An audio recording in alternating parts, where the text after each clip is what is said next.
Returning Youth Show, where we are returning youth and young adults back to a productive lifestyle after incarceration.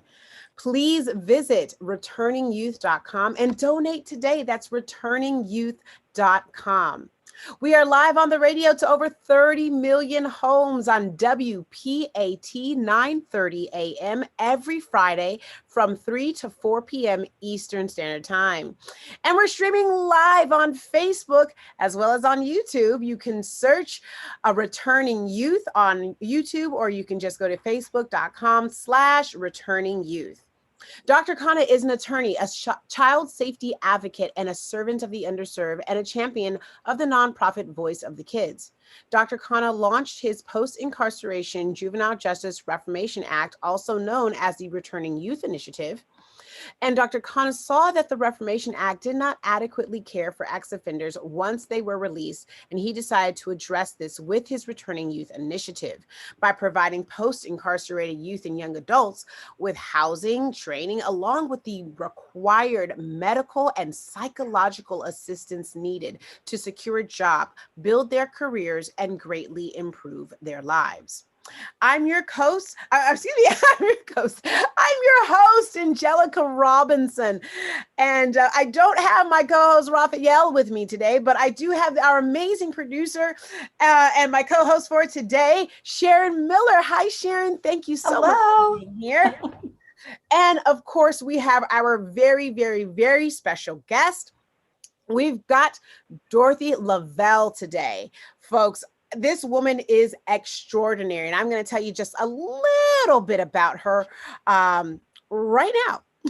Dorothy R. Leavell is the editor and publisher of the Crusader Newspaper Group, which consists of 2 weekly newspapers, the Chicago Crusader in Chicago, Illinois, and the Gary Crusader in Gary, Indiana.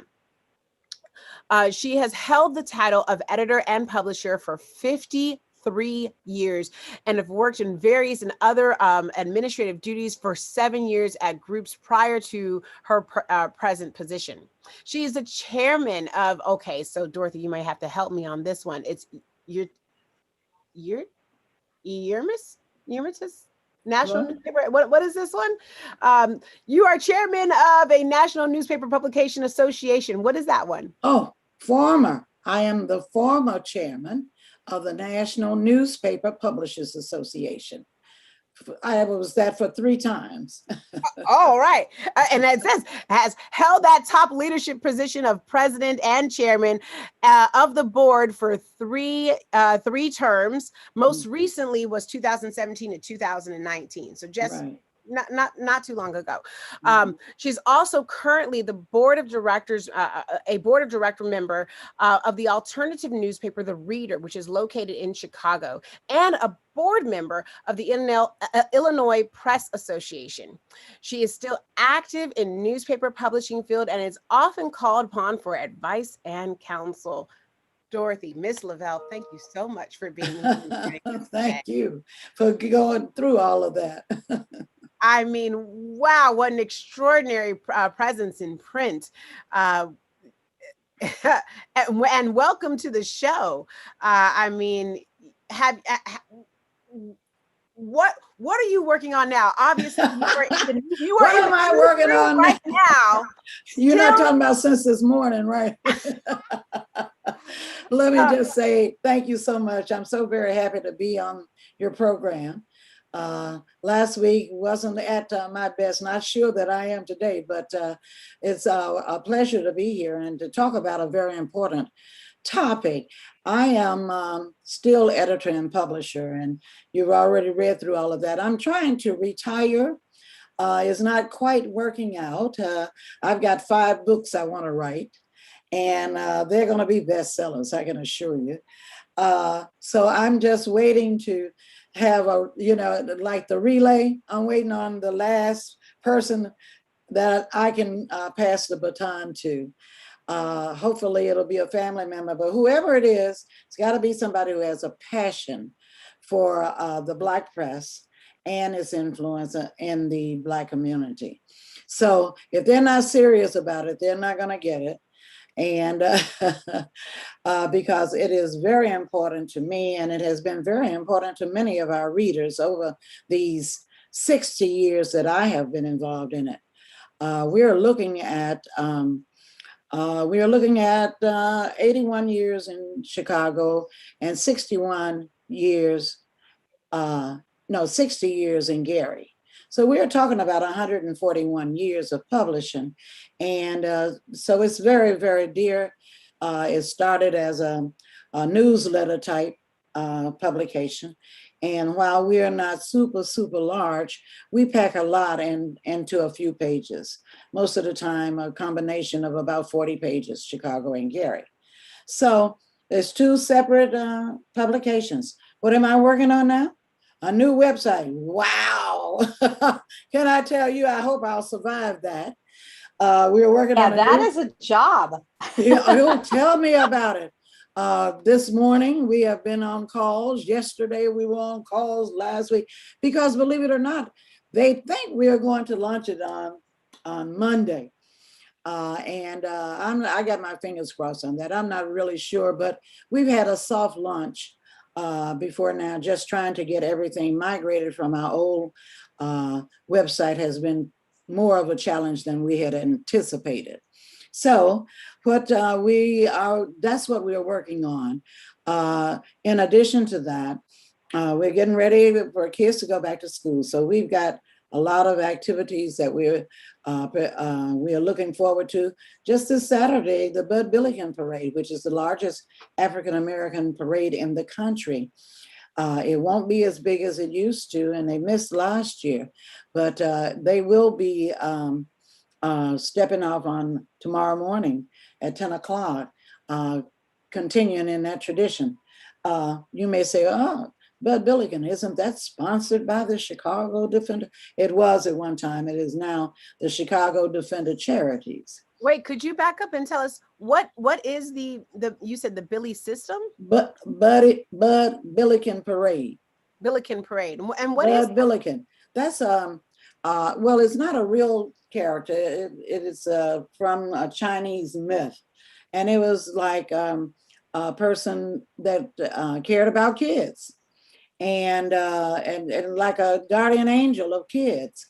And this parade has been going on for longer than I have been in this city. I'm not sure how many years it's been. It probably maybe about 70 or 80 years. It has been one of the main things that African-American children would line the streets, and their parents, on which is now Martin Luther King Drive, to watch a parade.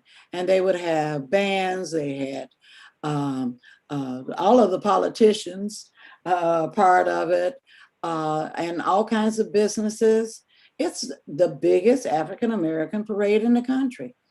And after the parade is over, everybody congregates in Washington Park in Chicago, and some cook out.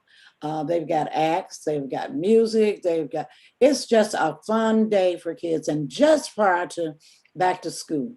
So they missed it last year. This year is abbreviated because of the pandemic. But we are hopeful in 2022 is going to be back to its old self, which is usually several hours long, the parade itself. So and televised. And festival, like after the mark. Yeah. Like, okay, full parade and festival. And it's televised. Wow. As well. So it is really fun, and it was started at the Chicago Defender. The Defender no longer has a print edition. They have a internet presence, but they and the charities, Chicago Defender Charities is now who produces the parade. It is a big and a lot of fun. I remember my first time, and it has to be more than 60 years ago, that I was just visiting Chicago, and a cousin of mine took me to the parade. And what is always sometimes known for, it would rain. Oh, no fun for a parade if it's raining. Well, the first one I attended, I got soaking wet. But it didn't stop the crowds. And it was a wonderful parade. My first time ever seeing the parade. They have bands, they have everything. It's wonderful. And back to school. And what are we talking about today? Youth. We're talking about the youth. Who enjoys a parade more than they? They enjoy parades. So it's just apropos that maybe I'm talking about this today about the returning youth organization. And it's just at the eve of the back to school parade for kids who I think start this year, August 30th. So in Chicago, they've already started in Gary. They started this week in Gary. So people come from all around the country, and all to to be a part of this parade is a wonderful thing. Okay, but we're going to talk about returning you, right? I mean, I'm so grateful that you actually shared that, because I like to know about these types of events. I go to a lot of those events, but you know, Yes. I'm here in Los Angeles, and I've spent lots of time on the East Coast, but never in Chicago. So it's Oh, wonderful. let me tell you, it's a big to do. It won't be as big event this year, and wasn't at all last year, but I can assure you, when things are back to quote unquote normal, that parade will be again behind Macy's Thanksgiving Day parade, or the Tournament of Roses parade. I'm here to tell you, it's a big deal. I believe that. I believe that. That's Mhm. exciting. Yeah. And the returning youth program, you know, we do center on, you know, youth and young adults, those that Yes. are incarcerated when they are Yes. youth. Yes. And you know, by the time many of them are released, they are then adults or young adults. Yes. And so, and they are no longer youth, but those are formative years to which they did not get the kind of social or even just traditional educational tools that needed. Mhm. Simply knowing how to do laundry and learning Yeah. how to cook for themselves. These are things that you learn when you're a preteen and a teenager. And many of these kids, if they were incarcerated, they didn't get to learn those types of things. Right. So with the youth, I guess, that attend this event, Mhm. this huge citywide event, Mhm. what kind of demographics would you say are the kids that are attending that event? And I ask this question because we know that those formative years of children, once they hit that middle school age, that's Mhm. when they either Mhm. are focusing on their studies and they're getting into extracurricular activities, or they may get involved in street activity, they may get involved Right. in gang activity, Mhm. all those things like that. And so that middle school age is really that. Crucial. Crucial. Absolutely. Well, any school age kid would have certainly enjoyed, but you see a lot of babies along the way as well that would be attending the parade. But preschool and uh, and up to that adolescent age, they enjoy it probably more than anybody. But even the adults enjoy it. And certainly high school kids, they are part of drum and bugle corps and in the band and all of that. For them to even show off their talent is just a big thing. People don't ordinarily get a chance to see what some of our youth are capable of doing. They have talent. They have a tumbling team here called Jesse White's Tumblers. And Jesse White's Tumblers are adolescents up to high school. I guess until they graduate from high school.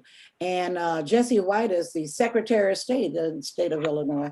And these kids are fantastic. They are always a part of this parade, the Jesse White Tumblers.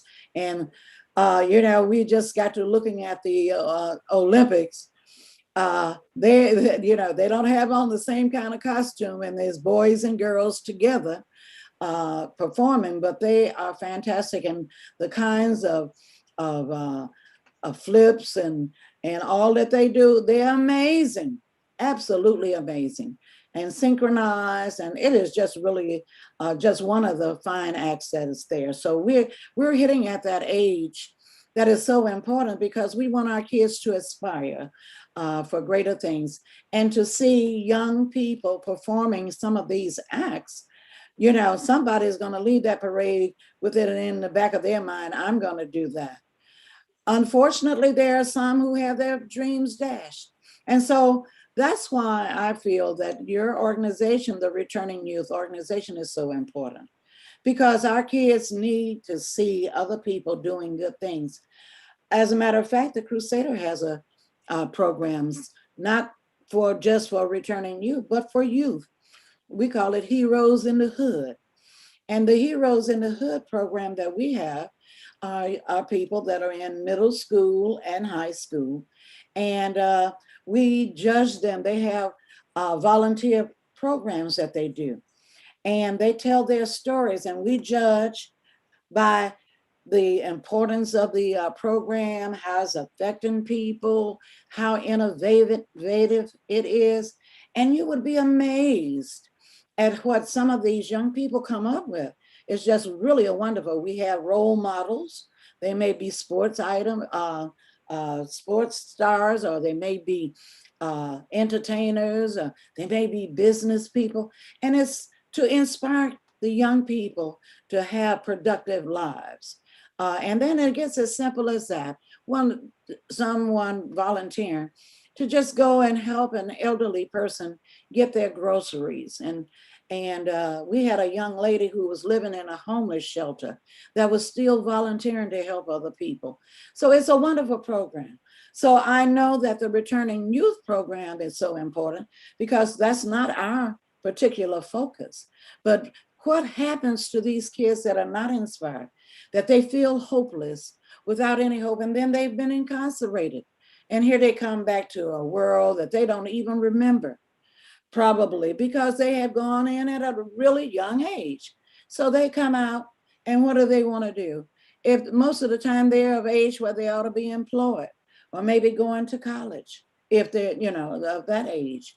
And so somebody needs to help these young people, and I just feel that this Returning Youth program is just one that can make the difference between success and failure.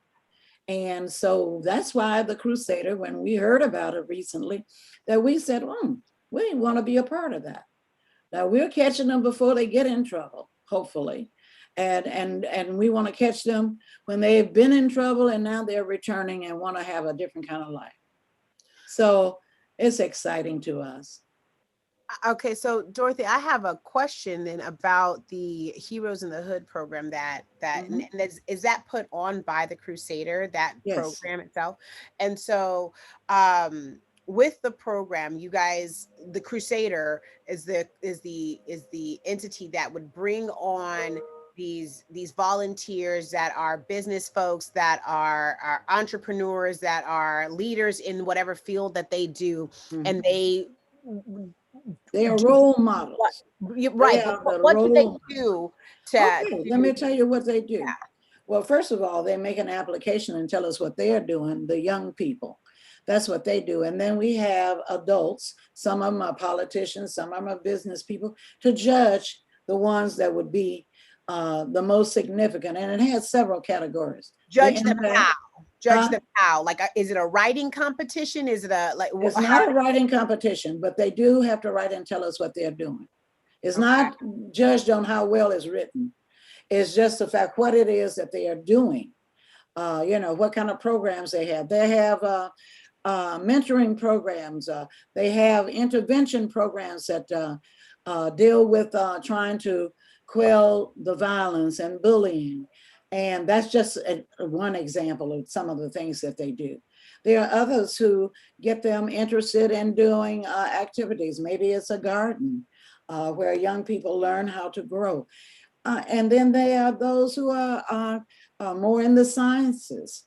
And then there are those who have aspirations to be political people, to make a difference in developing legislation and this kind of thing. These are really some very active kids. We've missed it for the last 2 years, as well as the Bud Billiken parade. We hope we're going to be able to reinstitute it. But what happens, we have first, second, and third places in various categories. And these young people How many judge. submissions do you get? How many Uh, submissions? How many submissions do you oh, get we for can kids that get, apply? we usually get as many as 100.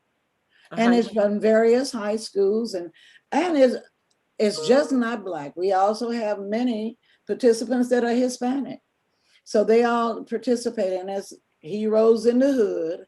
There are hoods in, in the Hispanic community. Is it based off of specific demographics, or is it based off of just where you live? So like if any child, child of color It that could be it specific could be area? where you live, it could be where you go to school, it Okay. could be wherever you're participating and would impact the activities where the residents are predominantly Black and Hispanic.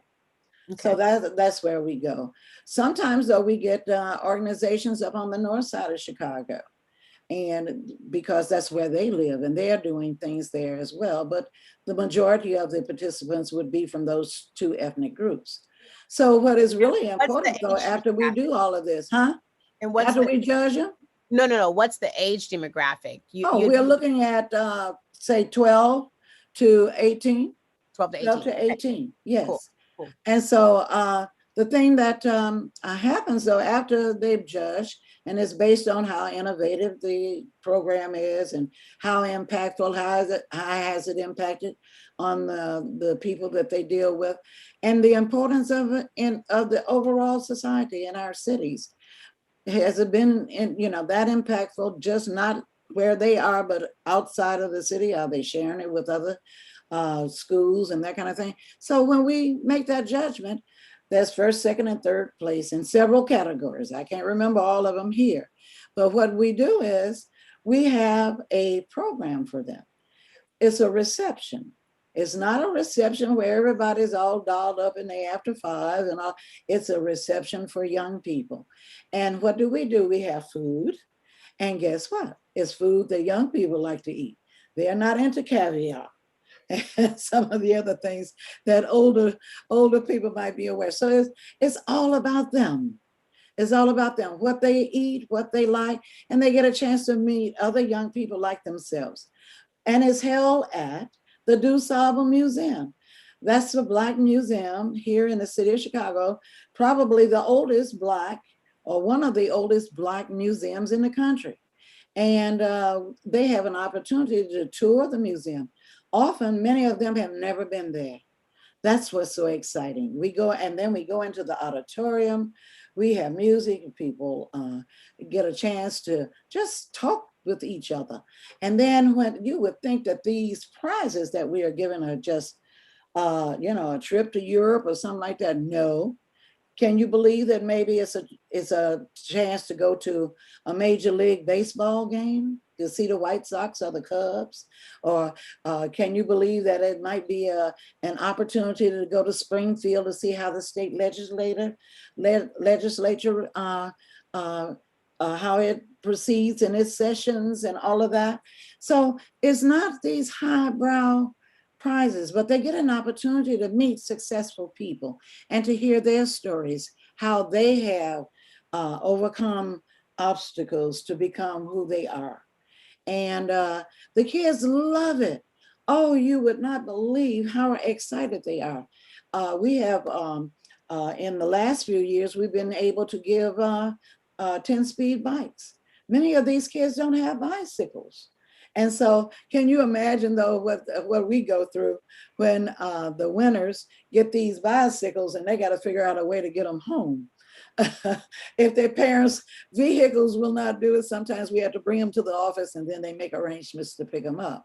But it's a wonderful, wonderful program. And many of the organizations are associated with the Chicago Police Department, where they have youth programs and all of that. So, I mean, Heroes in the Hood is a wonderful program. And then what else do we do?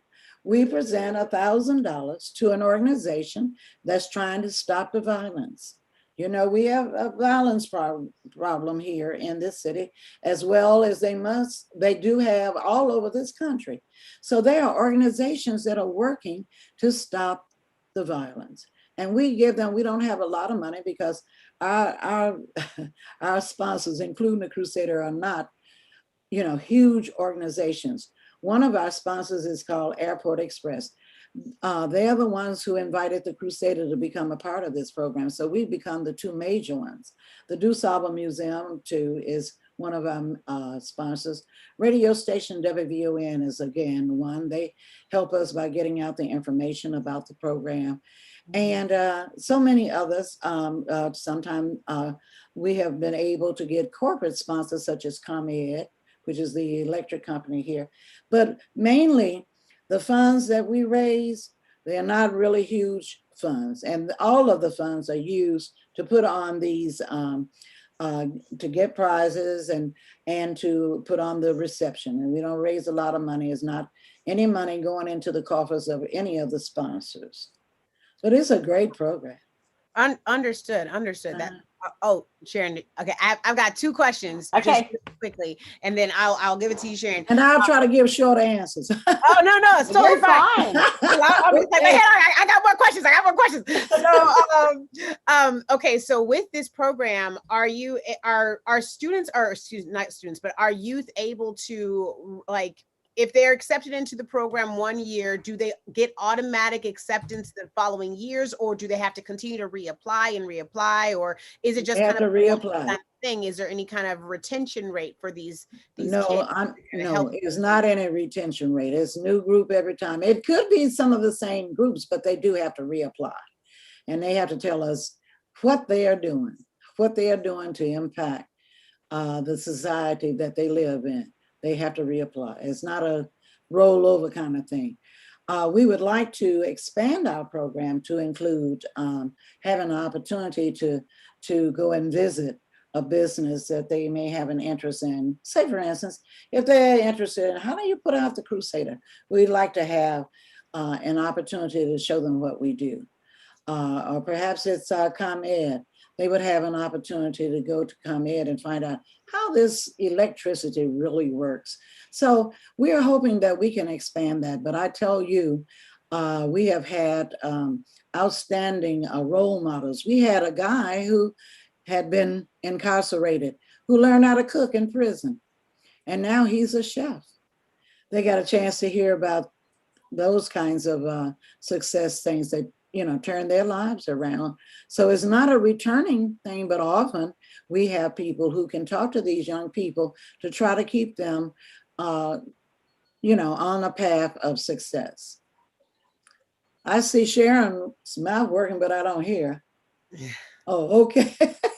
She's coming right now. Oh, okay. What was your other question? You had another question, right? Oh, no. Go ahead, Sharon. Yeah, so my question was, with the Heroes in the Hood thing, because it's something that, as returning youth, we've got a real interest in, kind of taking the model, moving it across the country within our own organization, because we just think it's so amazing. And it is important that you honor these young kids that are stepping up and doing something great. I just want a couple examples of are there particular things that have really stuck out in your mind over the years that some of these kids have done? Yeah. Yes, I tell you, one of the heart-wrenching stories was a young lady who was living in a homeless shelter, who was still doing good and volunteering to do things for others. That one touched all of us so very, very much. And then there's been a young lady who wrote legislation and presented it to our state legislature as a possibility of perhaps being written into law and being a part of one of our legislators' own programs. Then it's often what's going on now that we really need to emphasize. And I talked about violence. That's been an ongoing thing where the young people have formed groups within their schools or in a park setting, park district setting or something, to try to influence the young people not to be violent, not to become a part of the gangs, and to see if they can set them on the right path. We've had a large problem over the last few years of bullying. And so many of these young people have groups where they intervene in their schools, we've had a couple of outstanding schools, one in South Chicago, where the program was so well thought out and so well developed. They have sponsors for these groups that they were carrying their programs to other schools to be an intervention into bullying. And so those kinds of things, they really, they resonate with us, but a lot of it depends on what's really happening now. I don't mind telling you that we have also had a program. It's called Future Ties. The Crusader is located right across the street from a housing project. Yeah, it's really a project now. It used to be the forerunner of condominiums. People used to buy them, but now they are low income and middle income people who live there. And as you are probably aware, often when we have so many people with the same problems or same kind of circumstances that interrupt them having a good life, it doesn't always get to be something positive. So there's a group over there, and the leader of this group is a police officer. And she has been nominated by CNN as one of their heroes. On the Today Show, her group she was given a car so that she could transport some of these young, mostly girls, young people, from place to place. Just before the pandemic got really bad, she took them to Washington, D.C. So that they could see the United States Congress in action. And just recently, I can't remember the name of this foundation, gave them $1 million to expand their program in a much larger facility, which is less than a block away from my office.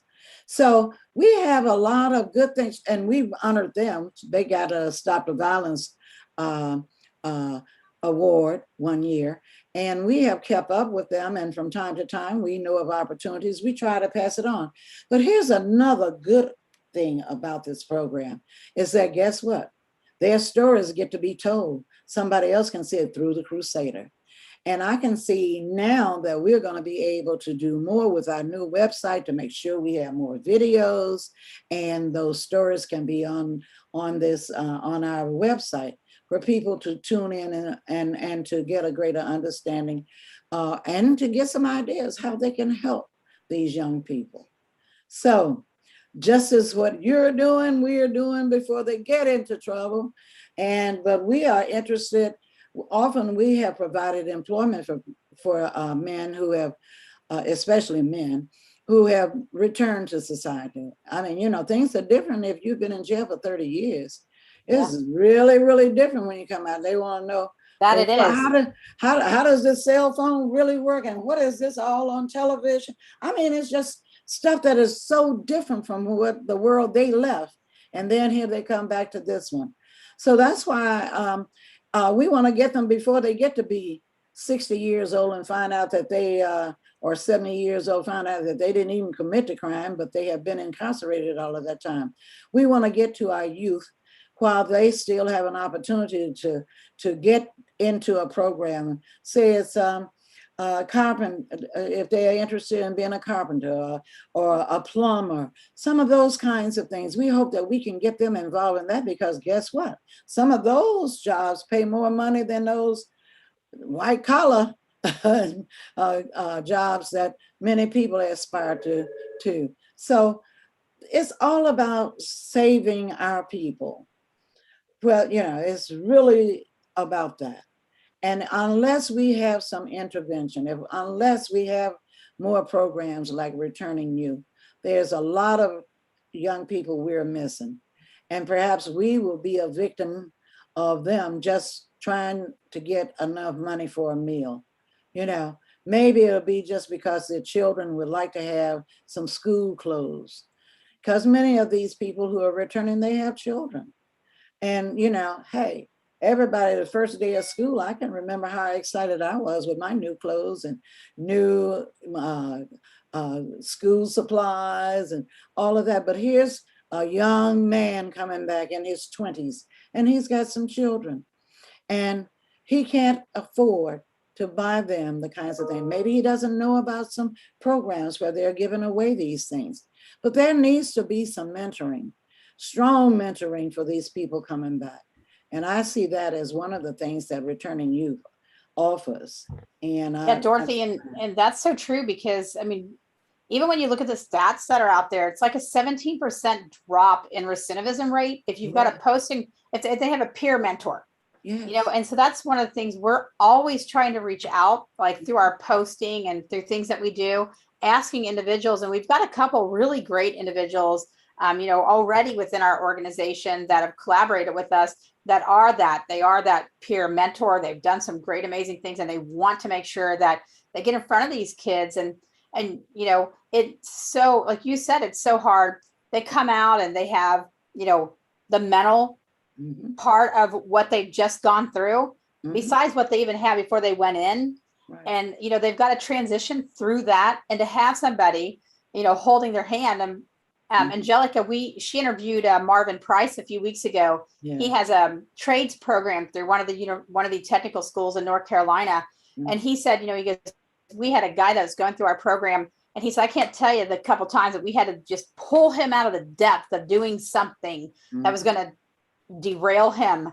And that's part of what's so big with our program, is making sure that they always feel we're there. We're not judging them. We've got their back, and we really want to see them succeed. And we're going to be there to help them, even if they do mess up. So that is really try to get them back on track. And that is so important. Yeah, exactly that. But I think one of the major key takeaways is the importance of having a constant communicate. Once you are post-incarcerated, once you have returned to society, you do need to have the mental stability. You need to have that housing stability, and you need to have employment in order to continue to move forward and have a productive lifestyle.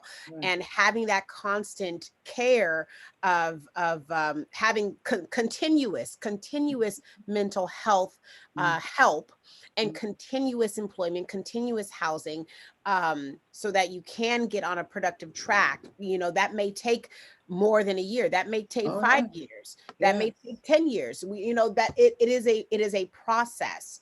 And so the Returning Youth Program does allow for folks, for young and young adult, to have that process, but then also working with companies, corporations like Crusader, if they do employ ex-offenders, if they do employ post-incarcerated individuals, then those are the types of employers that we want to continue to engage, so that we can partner with them and folks can have employment, right after getting out of incarceration and going through their mental health help, and having a stable place to live. Yes, And absolutely. building their careers in that way, building their careers with the Crusader, building their careers with other places that maybe the Crusader knows about, and also partners with. You mentioned the construction companies, you mentioned several other places, but if there's a little section, if you're looking for employment section in the Crusader, right? That says, hey, these are employment places for those who are ex-offenders. Absolutely, because everybody don't want to give that helping hand that they need, and that's going to be part of the solution to the violence and the problems in our communities. I don't mind telling you what really got me, I guess the hook that got me to interested in the Returning Youth Program was the fact that of that vision center that they showed me. I talked to a lady and all that was working for someone else, and through this organization was able to have a vision center, and the thing about it is that they're going to be hiring some of these ex-offenders. Sometimes you got to have particular skills for different jobs, but there are others that they can grow into. And to have an organization, a place where they will be helping those that are returning, it is just really exciting. And it was exciting for me. Believe it or not, Sharon, a few days ago, well, I guess it was last week, a big corporation they have a program. I don't know all of the nuances of what they have, but again, I didn't feel that personal touch that the people that they were really getting to. These big corporations, they formed together, their banks and their all kinds of large corporations, but I didn't hear any part about, oh, we've got a program here that someone who was incarcerated before can come and get training and can work, or we can help them find employment. I didn't find that strong element. And so that's what is so important, is that we get them out, but we want them to stay out, and we want them to be contributing citizens. And it takes a lot. And just as you say, it's not only housing, it isn't just an opportunity to see how things go. It's about having a job. It's about how to have a family. You know, it's all kinds of things. You know, many of these returning youth come out, they get married, they don't know how to be married. So often you find themselves not being, you know, able to have a stable home, and for parents and children. So it has so many different tentacles, so to speak, that reaches out, that the needs are so great. And so for this program to look at more than, okay, you're out, go down here and this is, there's gonna be a little bag of chips at the end. It's gonna be something where the people can really make a good life and can help them through the mental challenges. You know, what has been so great about the Olympics this time and the tennis championships is that finally people are owning up to the fact that we have some problems out here mentally. And you could be ever so successful, you could have so much money, so much fame, but yet there's something that is troubling them and that is keeping them from being the kind of people they want to be. You know, money and fame isn't everything. You know, it kind of makes me kind of happy if I had some of that. But the thing about it is not to have a peace of mind and not understanding problems and how to solve them, and to understand that, okay, the bias, oh, she was going to win every trophy at the Olympics, and she had to say, oh, I can't do it. I've got something going on here. They call it the twisties. But I'm sure not only was it the fact that she was not able to perform as she had because of her unawareness of where she was, but again, being unaware of where she was every day, walking around, people calling and pulling and prodding and making suggestions. That's a lot. That's a lot for anybody. And so to now finally recognize that many of the problems we have are mental. They're mental it's problems. not necessarily an unawareness, but actually a hyper. Not doing nothing about it, huh? A hyper awareness. Yes. That you actually need help, that you do absolutely need assistance, that you do need to speak to someone, that you do need a counselor or a therapist, and that recognition. The problem is that it's so incredibly stigmatized within Black and Brown communities. That is what the biggest issue is. And so as long as we can start to speak to those communities to say, hey, Black and Brown folks, it is okay to get mental health services. It is necessary to get mental health services, no matter what your age is, no matter what you've been through. Mental health services are important for everybody's mental health. Absolutely regardless right. of your age or your race. And in Chicago, they have closed up many of the centers where people can get help. So we have to get on our political leaders that that's not the first thing that they do, is close up a center where they can go and they can speak to a professional, that they can get medication if needed. You know, they're closing them up. There was a doctor who has since passed on that was well known in Chicago. When they closed up his center, he was on his lawn passing out medication and meeting with some of the patients that he was ordinarily able to treat within his center. But they closed it up. It's the same thing with the food deserts in certain Yeah. areas. Oh, Not just mental health facilities, it's also healthy food facilities. You know, absolutely. this is a ginormous systematic issue Mhm, that in certain areas, and of course we all understand what, you know, redlining, and mhm, in certain areas, in those Black and brown areas, let's be mhm. specific, there are food deserts, there are mental health deserts, there are anything that would help the betterment of people, businesses, bank loans, opportunities, all Oh, those yeah. things, they are extremely limited or simply not there when it comes to Black and brown communities. And you Or they have have them. Let me tell you what is even worse. They to, have the programs and they don't let our people know about them. They have these big banks, they have programs to teach people how to save money. They can have as much as $1 a week, you know, to save. They can teach them what they need to do with their credit score so that they can qualify. And those who qualify, they can know of opportunities that every other ethnic group, every other community are taking advantage of, but not in your community. And talk about food deserts. I can talk about that. The Crusader is in the middle of the South Side. It wasn't until a year and a half ago that we had a major grocery store. We finally have a major grocery store. And believe it or not, the University of Chicago is in the same community.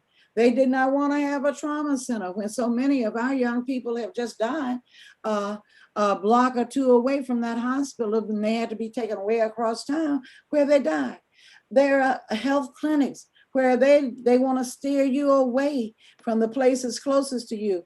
And you may not have transportation to get to one far away. So the disparities in our community are great. They are great. And to they're have some, designed that way. They're great. yes, oh, Designed. absolutely. I Systemic agree with you. racism is designed that way. It is a And you know what I systematic have issue. said We to a have to bank break that down. president? I have said to a bank president, I said, no, you don't loan me any money. And I stopped asking. I don't need you to loan me any money. Just do business with me. There are businesses just need for these big companies and all who come into our community and take our resources out of our community, for them to help us keep the resources in our community and do business with us, you know. And so it's going to be so important for this missing link in many instances of helping those returning to society. So these returning youth are just got to be very thankful to the good Dr. Khanna for having this kind of interest in providing. He wants to go all across the 52 states. And of course, he comes to a place like the Crusader that have limited financial resources, but we have unlimited resources to get the word out. And so we're happy to be able to join and work in that capacity in any way that we can to help our returning youth. We are, as I say, we are right across the street. They call it O Block here in Chicago. But guess what? Those young people over there, most of them have a great deal of respect for us. We don't have any broken windows. When they had the unrest after George Floyd, we didn't have not one window broken, you know, and I think we only had one business that had, and that was a telephone store. I guess everybody wants a telephone. Everybody I see got one. So that was the only thing that happened. And I think, and often it's just that people want to be respected and they want to know. Something has happened, Sharon, since you were here though. Guess what? Right next door to us, we have a mural. It's a grocery Really? store right next door to us, a small grocery store. And a group of Black artists have made a mural on their wall of someone who died. Perhaps they was involved in a gang. I don't know what he was involved in, but he was a rapper. King Von was his name. I think he got killed in Atlanta. It's a Okay. Yep. beautiful, it was a beautiful mural of him. And now we've got, in addition to the rubbish that's in our neighborhood, we've got roses and candles, and there are vigils there. There are people who knew this young man, they told me at the store, I said, well, why did they pick you to put this mural there? He said, well, we knew this kid when he was 8 years old. We helped to raise him, and Wow. so, yeah, so, that kind of community action is so important as well. As a result, I said to the artist, I want one on my wall. I want to tell the story of the Crusader. And so it's that kind of community, kind of resources, and I certainly feel that way about returning youth. That's a community resource, to have people working to help people to get over the hump. That's an old term. Get over the hump. And well, that's a big thing for us. Huh? That's a big thing for us. I mean, it is a big thing to have. It's all about community. I mean, we're looking for community partnerships when we come into a county and we start putting up. And I think that's the other big thing that, returning youth is so unique about, is the fact that, we start with a community center. Mm-hmm. We come in and it becomes a community center for these post-incarcerated individuals, so they can come to somewhere where they feel accepted and not judged. Yes. And that they're honored for the fact that they did their time and they've gotten out, and, they deserve that respect. They deserve to have that opportunity to have that new page in their life without judgment. Right. Because Lord knows they're getting judged every time they walk out that door, every time they apply for a job. Yeah. Often it's just what their apparel. They're just walking out in their apparel, and they just assume that person is up to no good, and so we've all got to buy in. We've all got to invest. I got to be honest, here in Los Angeles, or in many states, I mean, it's not just based off of what you're wearing. It's not just based off of if you have a certain look. It's simply just being a Black or brown person. That absolutely. It really is just that simple. Yeah. Believe me, it's the same thing here. I talk about the obvious about what they're wearing, or maybe how they're walking, or that kind of thing. But you're absolutely right. Under all of this, it's all about the perception that has been put out there that we are just bad people because of the color of our skin. So we understand that, and it's just sad. That's a big problem. I'm going to leave that one to you to try to solve. I'll be up in heaven watching you do it. I'm going to let you do it, but we're doing all we can do while we're here. Dorothy, I am extremely grateful for you and the time that you have taken today. We've got about 5 minutes left, and I've got a question for you, because you have been committed to this grind and to get sharing stories, sharing Black and brown stories for the last 60 years. Yes. What has made you stay in print so long to share this, to make sure that these kinds of stories are documented, to make sure these stories are spread on a wide and national level and a national scale? What has made you stay in this business for over 60 years? And not to mention the long hours and the short pay. Yeah, that's that part. Can I tell you? Let me tell you what it is. Sometimes I'm in my office and the phone will ring at midnight, and I'll answer the phone just out of that, office hours way over. I'll answer the phone and the person said, I read that story you had in the paper this week. I enjoyed it so much, and I enjoy your newspaper. Thank you. Thank you for what you are doing.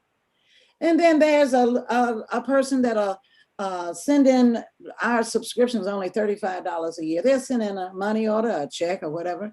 And I want to, I want to subscribe, or I want to renew my subscription. And they'll say, wow, they'll write on a piece of paper. Sometimes it's a brown paper bag. It'd just be a little Post-it note like this. And they'll just say, keep up the good work. We appreciate what you're doing.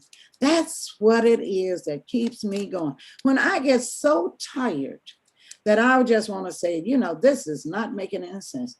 I should be doing something else. I am at that age that I ought to be sitting back, enjoying a cool drink in the afternoon and watching whatever I want, or reading a book, or doing some of that stuff. This is not making any sense, Dorothy.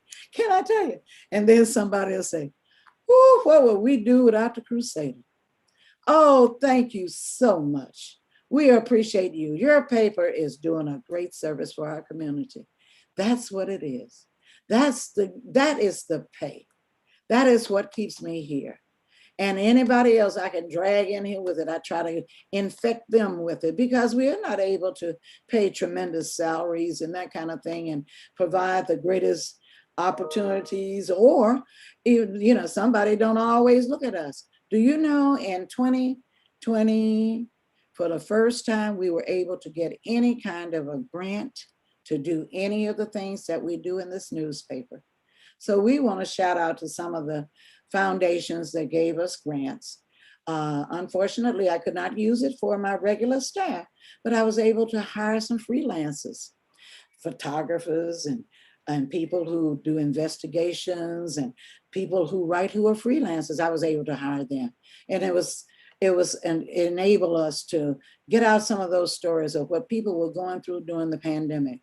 Yeah. Now, I'm just hopeful, since some of our corporate people say, oh, we get it now. I mean, I can't tell you over those 60 years, how many times we've told them how much we are just using almost nothing to keep going. And it's not just the newspaper industry. It's, why are we dying from some diseases that other people don't have? Why are we unable to get grants or be able to go to some schools? Yes, some of us, we get through the cracks, but there's so many more of us who are talented and deserve that same opportunity. Why aren't we doing that? So some of these corporate people say they get that now. Now I'm waiting on them to start putting out some of those billions of dollars they got in reserve to do good. I'm waiting on them to invest in it. Now some are. Yeah, that's right. That's right. We have to hold them accountable and have them put their money where their mouth is. Yes. Dorothy, I want to thank you so much for being a part of our show today. We do have to wrap it up. We are out of time. It was a joy and a pleasure to talk with you, to listen to you, to hear the wisdom that you have shared with all of us here, whether you are tuning in on YouTube at Returning Youth, or if you are on Facebook, facebook.com/returningyouth. You can also always go to our website. Please, if you're listening and you would like to donate to returningyouth.com, please go to returningyouth.com and donate to our cause. Thank you so much, Dorothy. You are welcome. Listen, this hour went You're welcome back so anytime. Quick. That's because I talk too much, but I would like to get permission to put this on our website so that people can hear what I felt about this program and what I feel about this program, so that we could be successful here in our city as well. It's been a pleasure to meet you. I'll look forward to seeing you in person one of these days. I've already met Sharon and talked them to death for about a half a day when they visited. Yeah, and we had a great visit. But Angelica, you have been such a wonderful host. Dorothy, I will come to Chicago and come and sit with you and bring you some tea. We will have a chat. I'm serious. I'm not kidding. All right. Well, make sure that it's safe when you travel. Yeah. I'm gonna hang around until you get here now. Thank you so much. Thank you, Sharon. Yes, thank Dr. Khanna. Okay. Talk